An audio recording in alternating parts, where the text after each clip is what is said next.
We weren't perfect, but I thought we were fine. Comfortable, maybe even boring, but in a safe, predictable way. The kind of marriage where you finish each other's sentences and fall asleep watching Netflix with a bowl of half-eaten popcorn between you.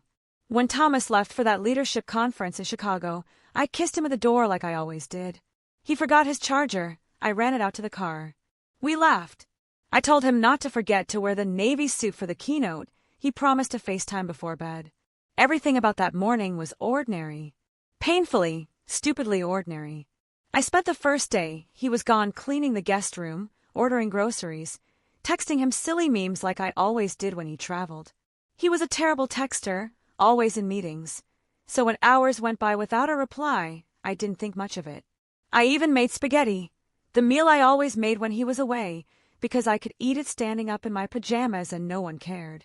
I sent him a photo of the sauce bubbling and added a dumb caption, "Your favorite. Too bad you're not here to hog the Parmesan." No response. By the third day, I noticed he hadn't sent his usual miss you message. Normally, around the midpoint of a trip, he'd send a sweet, half-effort text to remind me he was still a husband. But this time, nothing. Not even a thumbs up to my goodnight selfie with the dog. Still, I told myself he was just distracted, maybe networking or closing some big deal that he'd tell me all about when he got home. Looking back, I hate how hard I tried to convince myself nothing was wrong. I chalked up every silence to stress, every gap in communication to bad Wi-Fi. I even defended him to my sister when she said it was weird I hadn't heard from him in almost a day. It's a conference, not a couple's retreat. I laughed. But even then, something inside me had already started to twist. It was Thursday at 2:17 p.m. I remember the exact time because I was standing in the checkout line at Target, juggling a pack of toilet paper, almond milk, and some overpriced throw pillows I didn't need but wanted anyway. My phone buzzed. I expected a quick "love you" or a half-hearted, almost done with this panel. Instead, I saw his name in just 6 words that made my stomach fall through the floor. I want a divorce. I'm sorry. At first, I thought it was a mistake. A draft he meant to delete. A but-dialed tragedy. I stared at the screen so long, the cashier had to ask twice if I wanted paper or plastic. I couldn't speak. I just shoved my card into the machine and walked out like a ghost, my ears ringing, the world turning to static. I sat in the car with the door open, still clutching that stupid bag of pillows, and read the message again and again, as if reading it enough times might make it say something else. Something sane. Something human. I called him. Straight to voicemail. Texted him. "What the hell are you talking about? Where are you? Call me." Nothing. 10 minutes later, I tried again. And again. No response. My mind ran wild. Was he sick? Drunk? Was this some cruel joke? Did someone steal his phone? And then it hit me. Passwords. He changed the one to our joint email a few weeks ago. Said it was just for security. He'd stopped forwarding me hotel confirmations like he usually did when he traveled. He hadn't sent me a single photo from the conference. Not one. That was when fear turned into something else. Something cold and slow and crawling up my spine. Something that whispered, "This isn't sudden. This is planned." I drove home on autopilot. No music, no tears. Just white noise in my head and the kind of focus you only get when your entire life is starting to slide off a cliff. I was still hoping, somewhere deep in the parts of me that hadn't caught up yet, that this was just a breakdown. That he'd call sobbing, say he'd made a mistake, beg to come home. But instead of waiting, I did the one thing that would snap the day in half. I logged into our bank account. Or tried to. The password didn't work. I tried the backup email. That didn't work either. My throat tightened. I opened the Fidelity app. Locked out. Vanguard. Same story. I sat there, numb, clicking forgot password, over and over again until the screen blurred. Then I checked my personal account. Still logged in. That's where I saw the transfer history. Thomas had been quietly siphoning money out of our joint retirement accounts for months. Tiny transfers at first. $500 here, $1,200 there. Always on Fridays. Then a larger one. Then several massive ones just 2 days before he left for the conference. Nearly everything was gone. Our retirement fund. The house deposit we were saving to help our son with one day. The vacation we said we'd finally take for our 20th anniversary. Gone. All of it. I remember staring at the screen, reading each line like it was someone else's bank statement. He didn't just leave me, he stripped me bare. Financially, emotionally, methodically. It wasn't a text message breakup. It was a premeditated vanishing act. I didn't cry. Not yet. Crying would have meant I understood what was happening. And I didn't, not then. All I knew was that the man I'd slept beside for 18 years had turned into a stranger with a spreadsheet and an exit plan. The worst part wasn't the text. It wasn't even watching our accounts empty out in real time. The worst part was the silence that followed, the kind of hollow, unbreakable silence that turns your own thoughts against you. I must have called him 20, maybe 30 times in that first hour. I left voicemails I can't bring myself to listen to now.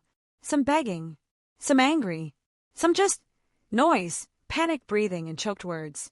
I texted him nonstop, rapid-fire messages bouncing between rage and pleading. Why would you do this? Is this a mistake? Is there someone else? Just talk to me. Be a man and talk to me. But the only response I got was that cold gray, delivered status that never turned blue. By evening, I was pacing the house like a prisoner. I checked the front window every time a car passed, like maybe he'd come home and laugh and say it was all a prank gone wrong. But he didn't. And as the sun dipped low behind our fence, the one we built together after that nasty windstorm 3 summers ago, I realized I had no idea where my husband actually was. The conference website listed the hotel. I called. The front desk transferred me to his room. No answer. I called again, pretending to be his assistant. No answer. I asked if he'd checked out. The clerk hesitated, probably checking a privacy policy, but finally confirmed that yes, he was no longer a guest at the hotel. That was the moment my stomach truly dropped. He'd left before I even got the divorce text. I started calling friends, mutuals, his colleagues. One of them, a guy named Brian he worked with at the firm, sounded confused when I asked where Thomas had gone. He left early, he said.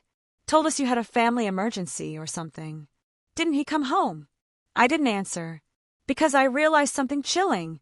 He was covering his tracks in advance. While I was cleaning the guest room and organizing the pantry and cooking spaghetti, he was walking out the back door of our life like a man leaving a crime scene. The worst of it, though, no one could tell me where he went next. No one saw him board a plane. No one mentioned a new apartment. Not even his sister, who I messaged in a panic that night. She replied with a single sentence I'll never forget. He said you knew. That was it. That was all she gave me. Like I'd been looped in. Like this was mutual. I sat in bed that night with my phone in one hand and the dog curled up at my feet, staring into the dark, waiting for a confrontation that never came. No apology. No explanation. Just a gaping hole where my marriage used to be. I kept thinking, who does this? Who builds a life with someone, then vanishes without a trace, like a hit and run with no skid marks?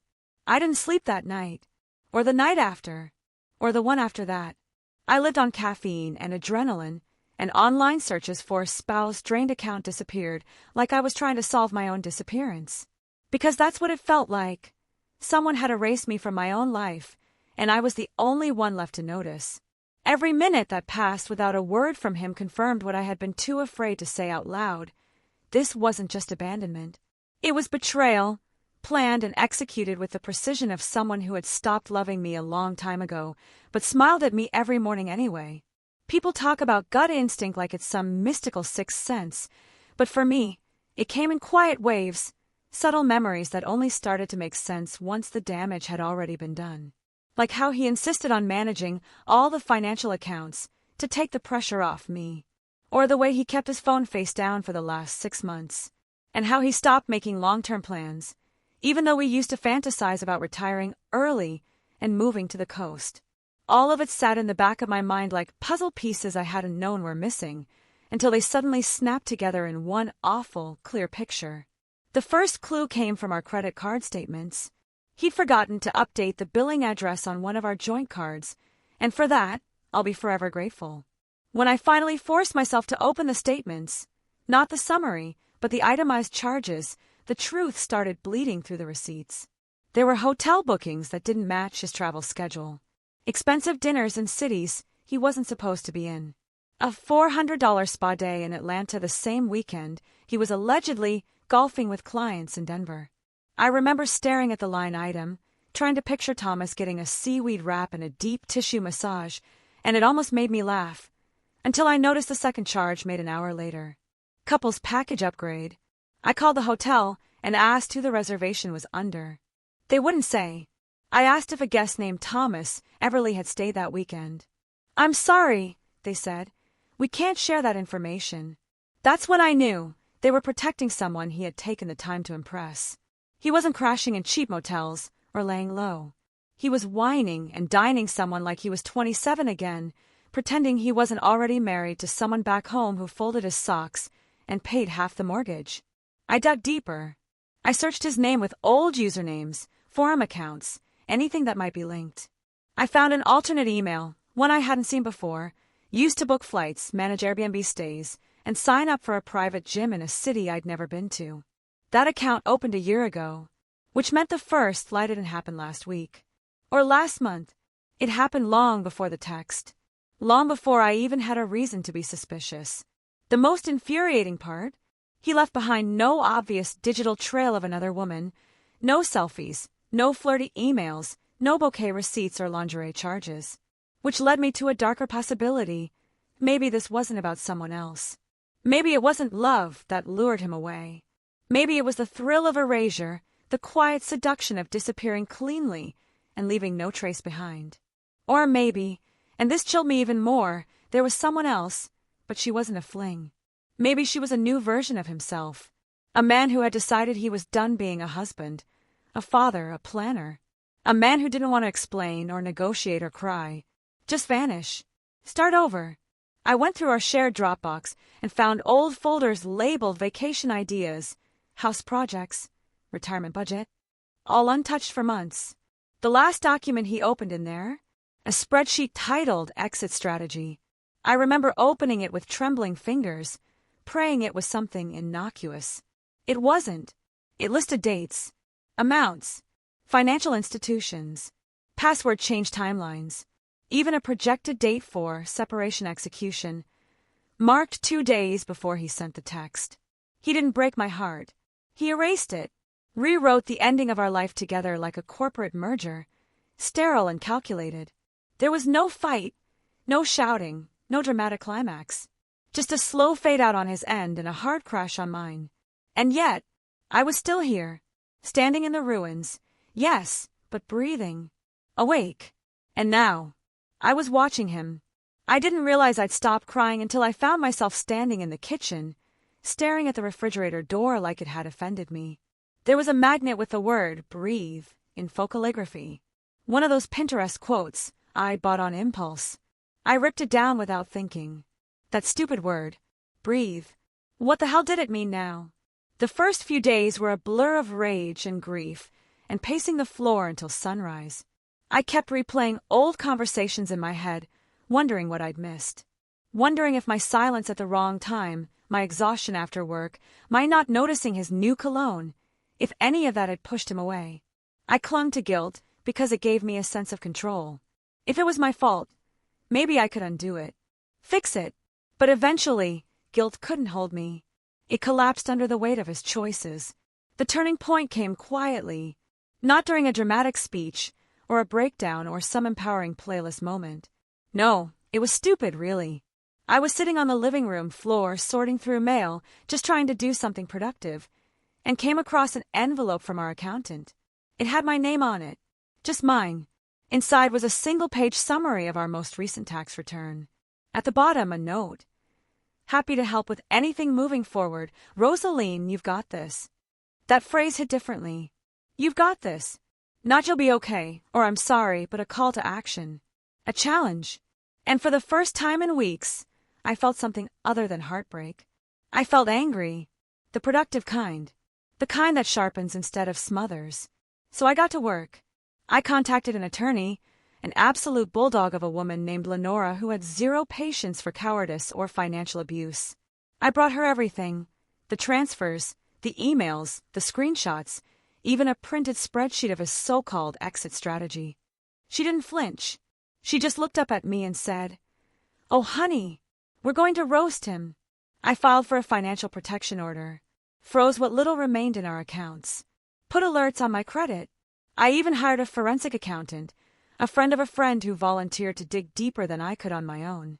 Every time I took one of those steps, it was like pulling bricks off my own chest. I also started telling people, not out of shame, not out of desperation, but because silence felt like complicity. I told my sister, my friends, even my boss. At first, I expected pity, maybe even judgment. But what I got was something else. Stories. Apparently, betrayal wears 1,000 different faces. I heard about secret second families, gambling addictions, double lives unraveling at retirement. My story was awful, yes, but it wasn't rare. And that made me feel less alone. Still, nights were hard. I'd wake up to phantom texts, dream that he was standing in the doorway, apologizing, sobbing, begging me to take him back. But every time I reached for him in those dreams, he disappeared like smoke. That was my mind's way of reminding me. He chose this. He planned this. So I made a new plan. I started a new budget. I canceled the cable, changed the locks, opened a bank account in my own name. I switched our bedroom to the guest room, because the master still smelled like him, and I couldn't sleep there without spiraling. I started walking every morning, just to feel like I was moving forward, even if my heart was dragging behind me like luggage with a broken wheel. I wasn't healing. Not yet. But I was reclaiming. Every little task, every boundary I set, every time I said, "No, I don't owe you an explanation," was a brick in the foundation of whatever came next. And slowly the image of him, the way he used to laugh, the way he touched the small of my back when we crossed the street, blurred at the edges. Like a photo left in the sun too long. I stopped crying not because it didn't hurt anymore. I stopped because crying was no longer useful. It wasn't a release, it was a delay. And I was done delaying. If he wanted to disappear, so be it.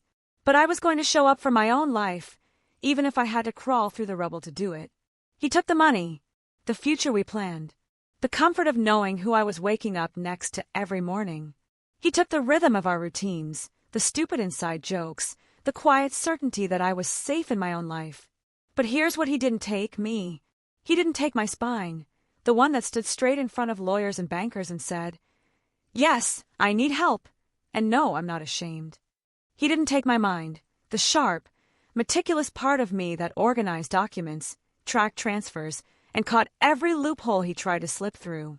He didn't take my voice, the one that trembled at first when I told people the truth, but grew stronger every time I said it out loud. And he didn't take my heart. Not really. He wounded it, yes. Stretched it, bruised it, nearly convinced it to shut down. But even on the worst nights, when I cried into the empty space he left behind, my heart kept beating. Quietly, stubbornly, waiting for me to come back to it. The divorce is still in process. There's still paperwork, hearings, and the possibility he'll try to weasel his way out of financial consequences. But I'm not afraid of that anymore. I have a team now, people who see me, believe me, fight for me, and for the first time in years, I believe in myself again. I've started making little promises to myself, not the kind you write in journals with floral covers and forget after a week, but real ones. I promise to never ignore my intuition again. I promise to ask hard questions, even if the answers scare me. I promise to stop romanticizing resilience and start prioritizing peace. The other day, I put on lipstick. Not for anyone else, not for some symbolic fresh start, but because I wanted to look in the mirror and see color again. And I did. Just for a moment, I saw her. The version of me who isn't defined by what he did. The version who still laughs at her own jokes and dances in the kitchen and dreams in full color. She's still here. I'm still here. He left with our past. But I'm the one holding the future.